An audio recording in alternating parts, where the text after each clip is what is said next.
Managing a manufactured home transaction is like conducting an orchestra. There are a lot of moving parts, and timing is everything.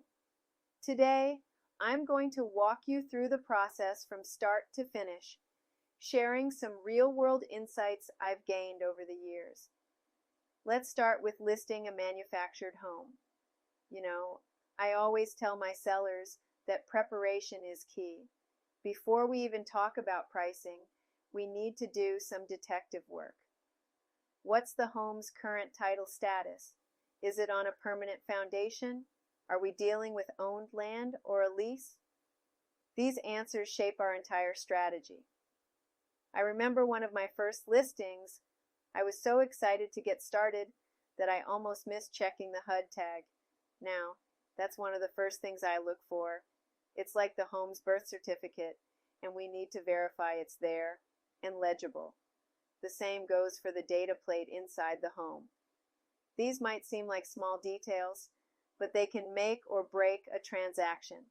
Documentation in manufactured housing is its own special art form.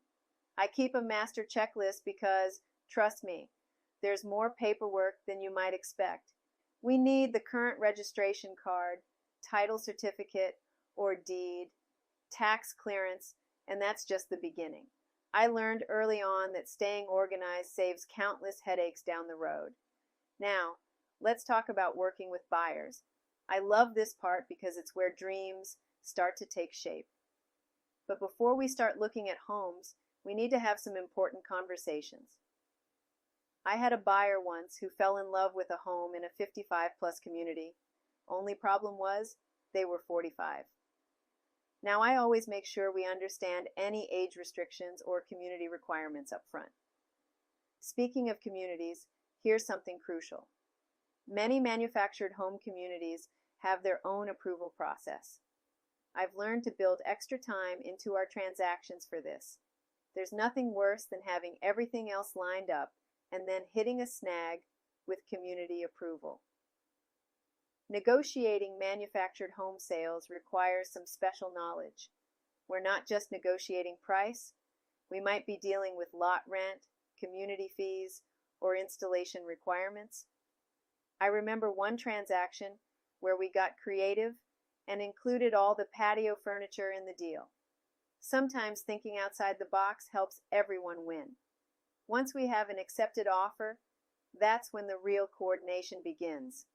If we're working with a lender who specializes in manufactured homes, great. If not, we might need to do some education. I always make sure everyone understands the specific requirements for manufactured home financing. It's a bit different from traditional home loans. The escrow process varies depending on whether we're dealing with personal property or real property. With personal property, we're working with HCD for title transfer. With real property, we're following a more traditional real estate closing process. Either way, attention to detail is crucial. Let me tell you about a transaction that taught me a valuable lesson. We were all set to close when we discovered a discrepancy in the title history. Now, I always double and triple check title documentation early in the process. It's amazing how a small detail from 20 years ago can impact today's transaction. After closing, there's still work to be done.